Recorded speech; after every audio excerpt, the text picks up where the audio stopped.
Good afternoon, Cross Timbers. Today is Wednesday, March 18th, 2015. This is Texan TV News from Tarleton State University campus in Stephenville, Texas, and I'm Brittney Phillips. Today's top stories. In campus news, the Texan basketball team defeated Angelo State last night in the South Central Regional Men's Basketball Tournament 66-64. The Texans also established a school record for wins in a season, with 30 wins and 3 losses. With this win, the Texans advanced to the next round, a part of the Elite Eight. To celebrate this victory, Tarleton's smokestack was lit purple last night. The men have 3 games standing between them and a national championship.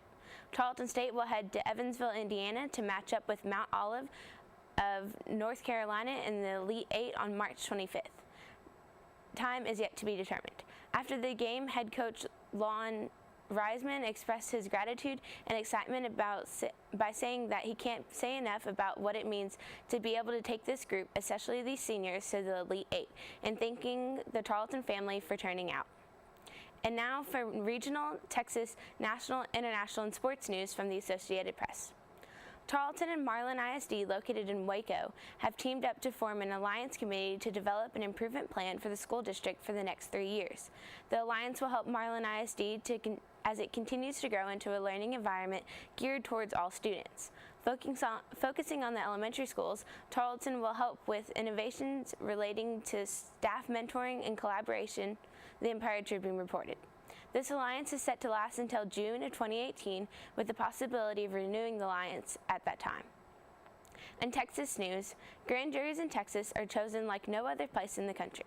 Rather than picking from a pool of randomly selected residents to hear criminal cases, judge-appointed commissioners are allowed to nominate prospective jurors under the system the U.S. Supreme Court has called susceptible of abuse. Now, more than 4 decades after federal courts stopped using a similar method, Texas is under pressure to make the shift, and criticism that its grand juries sometimes include biased members connected to the criminal justice system. From the support from jurors, attorneys, and a prominent district attorney, the Texas legislature is considering a set of bills that would end the so-called key man system and allow not only randomly selected panels to consider whether prosecutors have sufficient evidence to seek charges. Supporters say the bills would help end the perception of an unfair grand jury process, while others warn a new system will make it more difficult to find grand jurors who have enough time to serve. Senator John Whitmer, a Houston Democrat who sponsored the legislation, said that people have to believe they are getting a fair review by a grand jury for the system to work.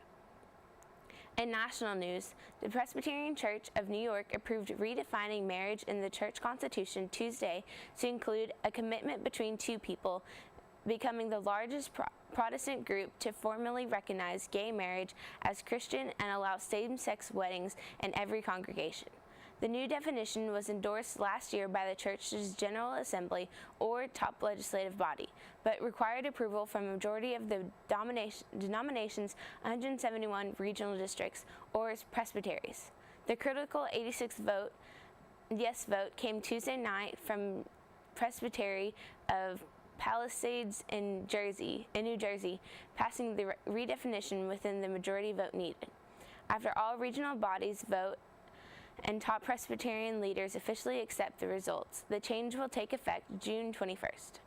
The denomination has nearly 1.8 million members and about 10,000 congregations.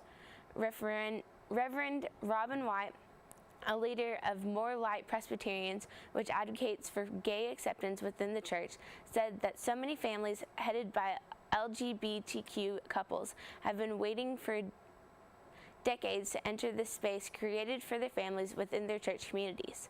So far, 41 presbyteries have rejected the redefinition, which includes a provision that no clergy would be compelled to reside at a gay marriage or host such a ceremony at church property. In international news, officials in Mexico City say that they will close off some parts of the historic downtown district to allow a production team to film parts of the new James Bond thriller Spectre. The city of 8 million people is known for its heavy traffic, which might otherwise interfere with filming. Officials say the first street closing will start Thursday, and shutdowns will be done at various locations through April 1st. Affected areas include streets with buildings dating back to the 17th century and city's vast central plaza. In sports news, Ole Miss pulled off the NCAA tournament's first big comeback against a team that's known for the biggest comeback of all, no less. Stephen Moody scored 26 points and led Mississippi's comeback from a 17-point halftime deficit to a 94-90 victory over BYU on Tuesday night in the first four.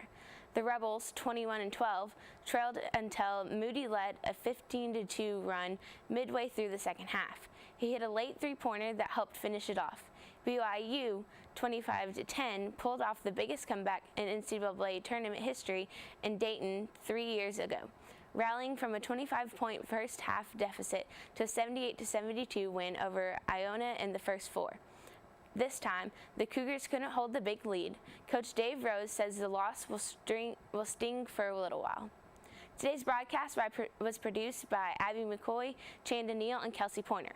You can watch Texan TV News live Monday through Friday at 12:30 on Northland Cable Channel 9. Don't forget to tell your friends about us and become a fan of Texan TV News on Facebook. And I'm Brittney Phillips. Tune in tomorrow for the latest news from the Tarleton State University campus in Stephenville, Texas.